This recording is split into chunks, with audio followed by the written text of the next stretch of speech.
Halftime in Salt Lake City, but there's action in Indianapolis, Oklahoma City, and Spokane, and we'll take you live to all of those sites next. CBS Sports presents Singular at the Half. Singular's wireless polling allows you to get into the game. And welcome once again to Singular at the Half, everyone. Greg Gumbel in New York. Our score at halftime.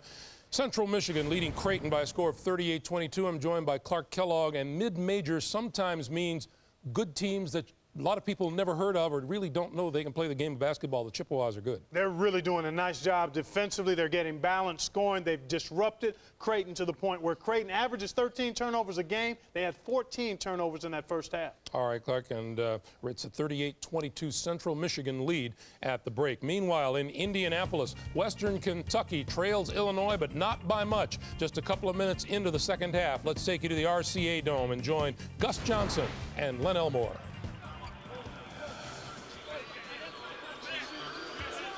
34-30, Illinois, as Roger Powell, this young man has really stepped up his play at the end of the season. Take a look at the leading scorers. Powell made the Big Ten All-Tournament team, at 16 points in the title game versus Ohio State, and he's averaged 13 points over the last 11. Well, this has been a game where early in the first half, Western Kentucky vaulted out nicely, getting the ball inside, but then they fell in love with a perimeter game, slowed them down, went on a long drought. Illinois playing good defense, good fast break, and inside offense, and they've gotten this lead and so far haven't looked back. Winchester in now for Western Kentucky. Williams, and he buries it. Nate Williams is playing great today. Well, he's having the game of his career thus far. You know, he's done some wonderful things, but not in a tournament situation like this. And he's really single-handedly keeping his team in the game. Inside, Augustine jamming it down from D. Brown. Well, we mentioned before, James Augustine has been the victim of Nate Williams on his defensive end. There's a little bit right back at you. Here's Nate again, rolling, protected by Nick Smith. Great help defense for Illinois. The bracket in the West. These games played at the RCA Dome here in Indianapolis. Notre Dame, Wisconsin, Milwaukee coming up next. The winner of that game will take on the winner of this one.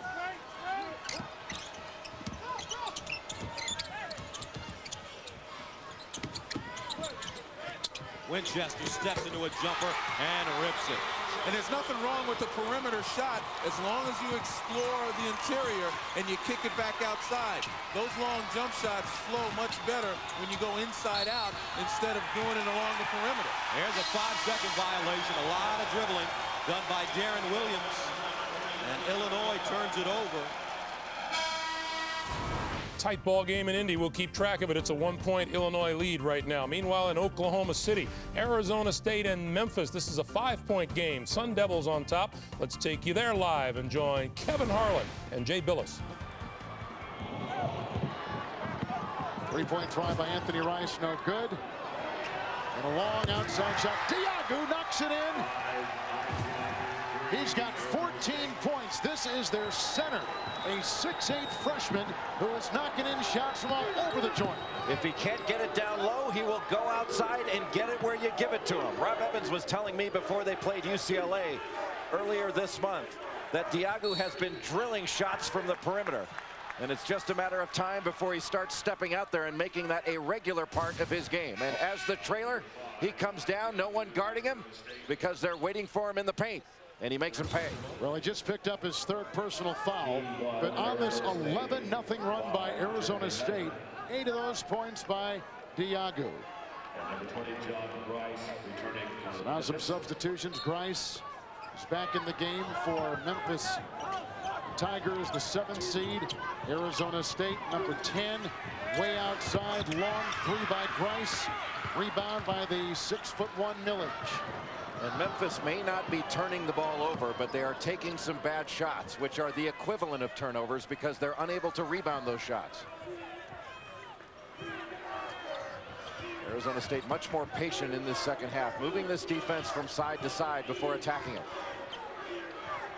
Jeremy Hunt will be on Millage. They lob it into Diagu, and he goes around Massey and curls one home. Memphis won at 7 in this half. Arizona State 4-5 in this second half. Immediately looking for Diagu off that on-ball screen. He slipped it, went to the basket, and he got such great presence around the hole, able to use his footwork to get an opening. Richmond with a crossover and a drive down the lane and finds 2. That's their first field goal, as you just saw, in about 4.5 minutes. And John Grice made that possible, took out the shot blocker. Tommy Smith just rode him out of the play.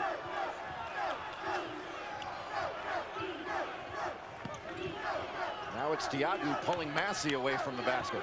Smith with the screen, and Dodd swings it over to Millage. Redditch on top, Diagu on the side, underneath, wide open, Smith cuts and gets free and gets 2. The open post offense, pass and cut, and they burned the Memphis defense. Burks to Richmond.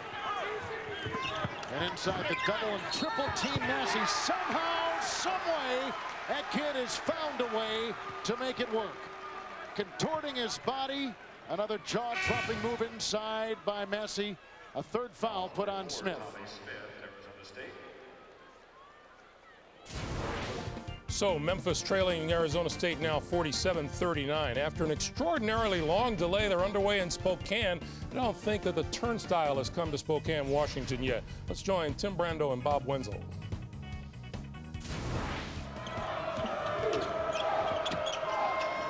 On this eventful day here in Spokane, Kurt Penny puts it down. But our hearts and our hopes are certainly with those serving our country so well in the Middle East. It strikes me, Tim, that these players are the same age as those protecting us in that endeavor. Hamilton can't get that one to go, and a nice follow by Patrick Ganley. He's one of many left-handers on this Weber State team. They've got 4 of them. And you know what they say about left-handers? What do they say? You've never heard of a crafty right-hander, have you? Wilkinson steps out. Tim, are you left-handed? Yes, yeah. Along, as you mentioned the other day, with a lot of other presidents. That's right. Yes. That's right. It's about the only thing that I can say. That, President Bush, former President Bush, Robert Dole, Clinton, not that Dole was a president, ran for that office. Both these teams executing very well offensively. Excellent offense on both people's part. The penetration of Boyette has been great. Wisconsin really trying to go to Penny in the post. Sokolic unable to come down with it. Pulled down by Boo Wade.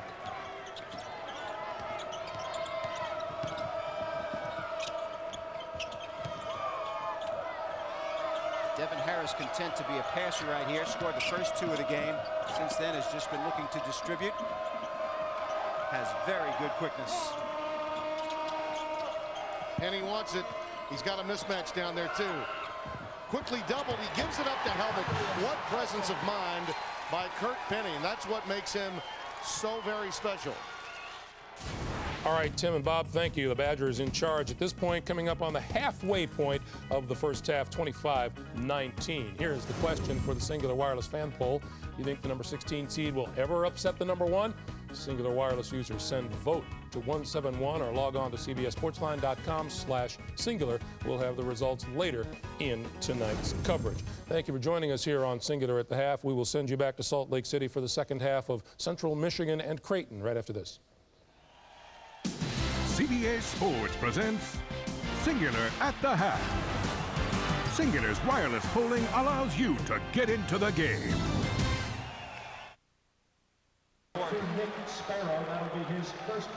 Wednesday on CBS, Survivor is on a special night. Now that the men and women are living together, they're looking to score. But before anyone can cry foul, a surprise twist will blow the game wide open. Don't miss an exciting all-new Survivor on a special night, Wednesday at 8/7 Central on CBS, America's most watched network. Wilkinson driving right into a double team, creating the contact, and he did get hammered. Wilkinson is a very strong player. He's got good offensive moves. They try to isolate different players in the post and keep 4 guys on the perimeter. And as a result, the help is usually late. That's why they shoot a lot of free throws. There you see Bo Ryan. Wisconsin platform, where he won more coach in Division III. Became the head coach of University of Wisconsin-Milwaukee. There you see our game summary. At one point, Weber State was 7 of 9. You can see they've cooled since then. 1 of 7 since. Not a lot of three-point shooting going on. Most of the baskets being scored in the paint. Lots of dribble penetration and pass penetration by both teams. Freddie Owens re-enters the game. Wilkinson leaves. This is now the largest lead of the night for either team, 7 points. Wisconsin last year shared the Big Ten title with 4 teams. This year won that title by themselves and were beaten in the conference tournament. Illinois won the Big Ten conference tournament. In traffic, taking it to the glass hard is Hamilton. On the boards is Danley, saves it, gets it out to Barton. Weber State really doing a good job of keeping the ball alive on the glass. Strong move by Brad Barton. Both teams keep the middle open, Tim. In the last game, we saw a lot of post-up action by both teams, Stanford, and San Diego. This team, they both keep it wide. 4 guys on the perimeter. Look under the basket. There's nobody there in the painted area right now. They leave it open for drives to the hoop. Very little help on those situations. Owens in traffic, pulled down by Danley. Oh, what a magnificent move inside by Boyette. He'll bring the crowd up more than just a couple of times during the course of any game. Right here, you see his craftiness around the basket. Looked like he had a flat tire a little bit with his right foot there, but he is not injured. Joe Cravens talks a lot about the chemistry of his team. He says he's got players from some of the toughest neighborhoods in the United States, inner city. He's got some Mormons from Utah, and he's got players from international places like Serbia and Switzerland. So true team chemistry. These guys learning to live with one another well. Lots of points so far for Jermaine Boyette. 8 on the evening for him. And I think we got an illustration of what Joe Cravens was talking about on that pass by Barton into Boyette that got him to the line. It was a... Look at the blue, Tim. Nobody is in there. There's no white jerseys in the blue painted area at all. The ball gets moved, and then somebody drives there. One guy posting up. On the overplay, foul will go against Nick Sparrow. That's 2 on him. Foul is called for number 2, Nick Sparrow. That is his second. Timeout. The evening session is underway in the Inland Empire of Spokane. Lost it as he went careening out of bounds. Turnovers in the game, 9 for Memphis and 6 for Arizona State. And Arizona State going to stick with this 2-2-1 3/4 court pressure, try to slow Memphis down and bringing the ball up. No one in serious foul problem for either team so far. Hunt working on Knight. Barron back to Burks, and he snaps it out to Richmond, who tries to work his way into 3 defenders. And the tap in, no, Barron couldn't get it. A fresh 35 in the shot clock. Arizona State in a little 3-2 matchup zone, trying to communicate out of it, but what they really need to do is rebound out of it. Memphis team goes to the offensive glass. Burks, Richmond. A walk. Held by Millage, no walk and a foul. But it looked like a walk, you're right. It was one, he just got fouled, he got bailed out. Richmond has missed the last couple games because of back spasms, but looks to be loose and limber tonight. Here's what the West looks like. Kansas, Utah State after this Memphis, Arizona State game from the Ford Center here in Oklahoma City, Oklahoma. Chester. Sparks has struggled. 2 for 11.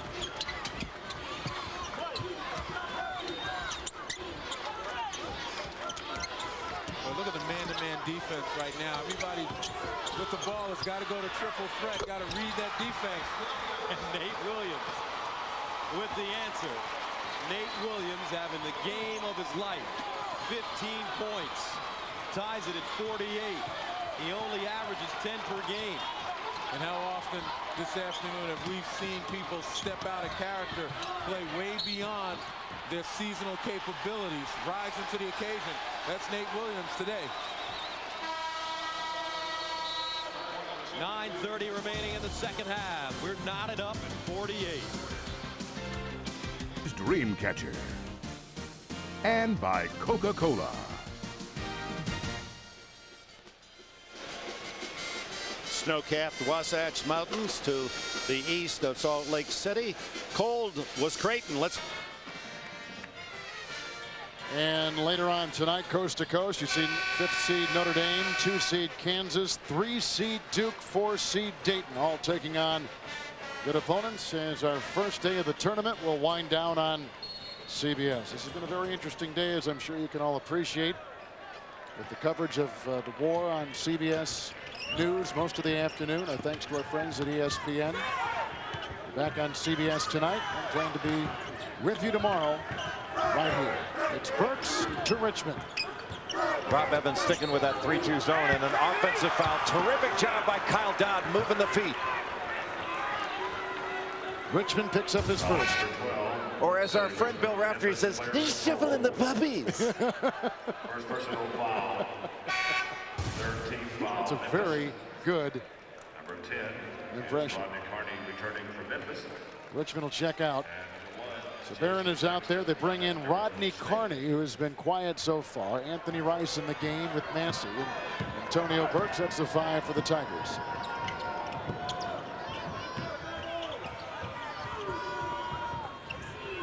They bring back in Chris Osborne, Arizona State does. He was in late in the first half. Braxton is back in. He was effective as a point guard in the first half. Redditch to Braxton, working on Burks, screened by Redditch. Smith with it, and Earl Barron in his way. Shot clock down to 5, knocked away. Good Memphis defense and picked up by Carney.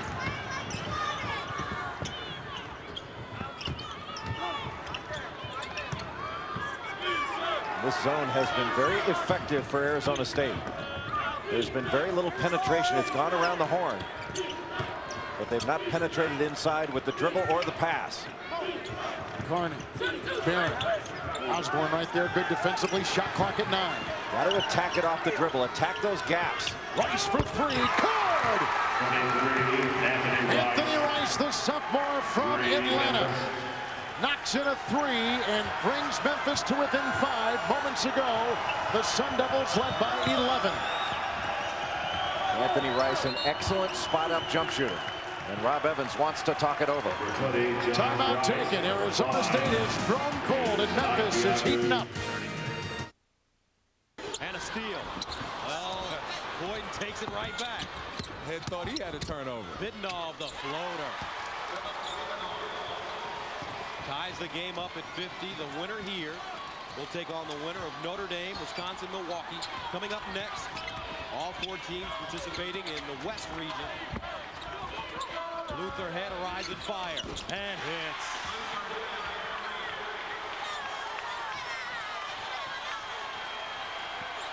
Three-point lead for Illinois. Boy, Luther Head was celebrating that one. He had a couple of those threes just rim the basket and rattle away. He's got 7 points now, but that was a big 3 for him. Inside, Boyden. Biddenoff with the rebound and the jump hook. Very strong, Philip Biddenoff. He's a senior from Bulgaria. Cuts the Illini lead to 1. Roger Powell winds up. And a whistle inside.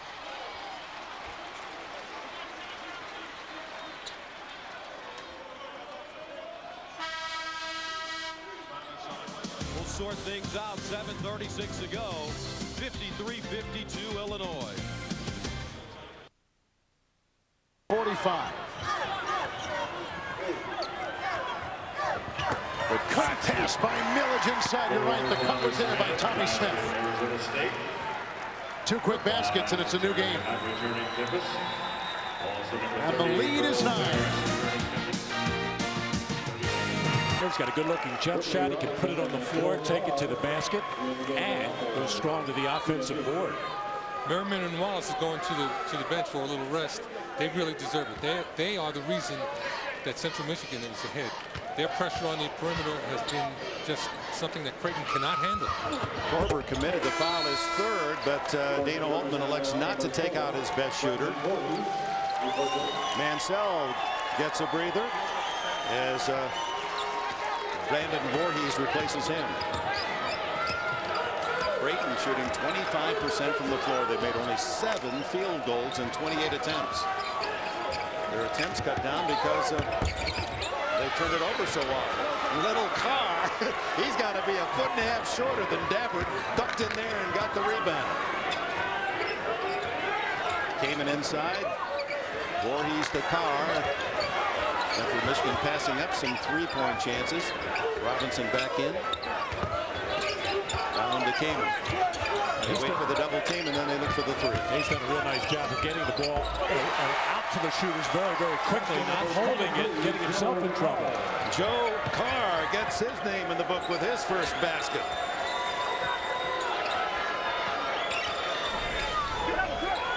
This is a stunning development here as Kyle Korver finally hits the three. And they need a bunch of those. He has 10 points to lead Creighton. Now, a few times Creighton has had good execution in their half-court offense and is starting to get better-looking shots. Drive by Voorhees and a foul. Salt Lake City, the seed. Central Michigan, the 11th seed, has number 6 Creighton in trouble. 50-27. 4 minutes gone in the second half. They go inside. And an easy 2, at least to look that way, by Anthony Rice, and he's got 8. Most of his scoring has been done here in the second half. First rule in transition defense, stop the ball. And nobody from Arizona State did that. They're trying to trap, and the trap turns it over. A good defensive ploy. Jeremy Hunt. Alley-oop! They could not connect with Rodney Carney. And John Calipari disappointed. That was a momentum play, and instead of boosting his team, it deflated it.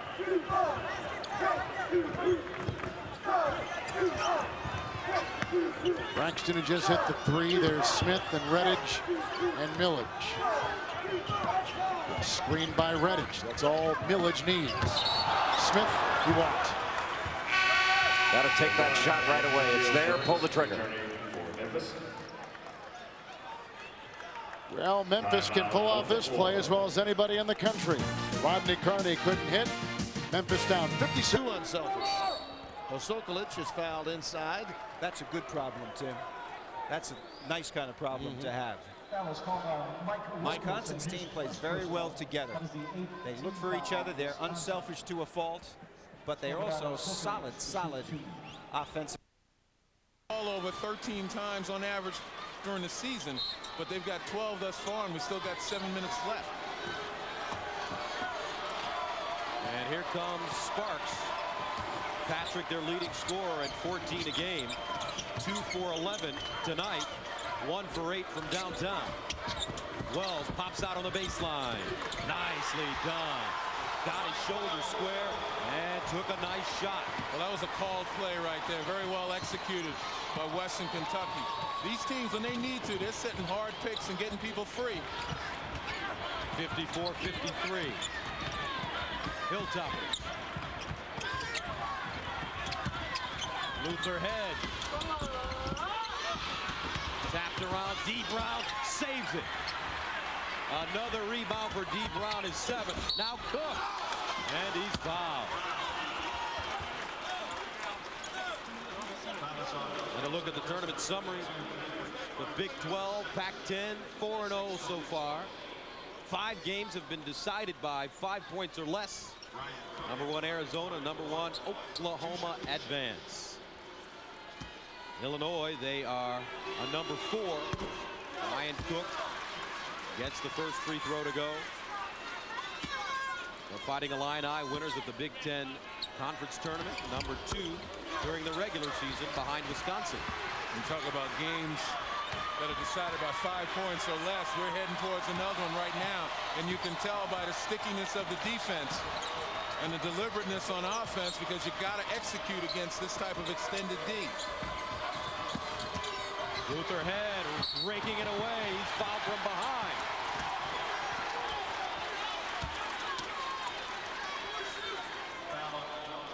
And the freshman for Illinois, what a job tonight. 14 points.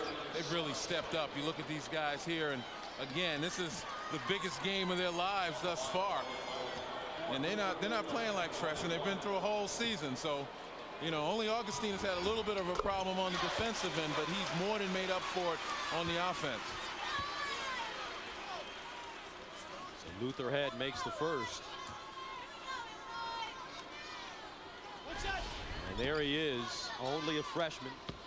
D fast break Brown. He's playing like a senior. 57-54.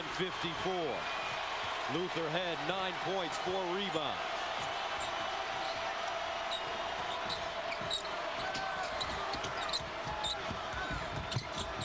Sparks, nice pass, but it's thrown at the feet of Williams, and he can't hold on. He was open.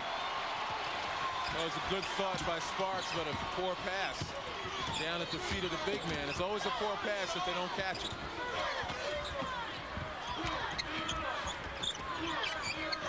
Inside, Augustine can't hold on. Not a very good pass by Harrington. The game summary, 57-54. Illinois shooting 43%, and they are dominating in the paint. Back after this.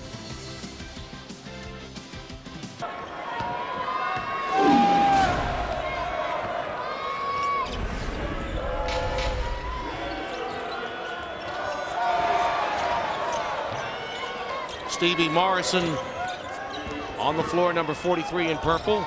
There's a runner by Hamilton, finally pulled down by Penny. Weber State appears to be in trouble whenever the game bogs down and becomes half-court in nature. Well, what they've done, really, they started out man, and then they went zone. Their zone slowed the game down.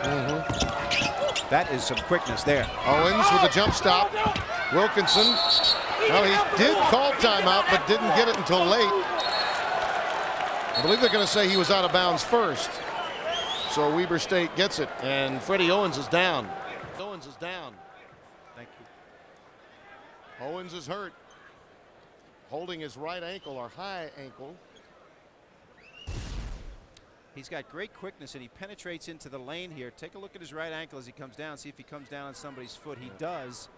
He comes down on Patrick Danley's foot and falls to the ground.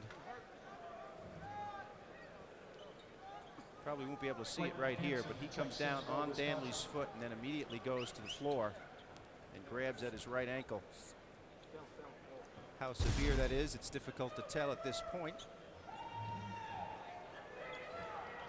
This is a young man that, in terms of the ability to drive to the basket, means a great deal to this Wisconsin team. He also is the guy who's been trying to defend Boyette inside because he's sort of a powerful guard type guy. So with him out, Boo Wade will probably enter the game and be the one who has that assignment. And that could be a bit of a mismatch. Boyette is tough on anybody inside. You almost rather have a small forward guarding him, but then you have a problem of who does your point guard defend? The other guy is small forward, so zone might be a possibility for them at this juncture. Owens was kind of thought of as a Mike Kelly type, but his offensive game has really come around for the Badgers in the month of February. You can see they are doing their best to unwrap him. And now there's some perspiration on the floor that the official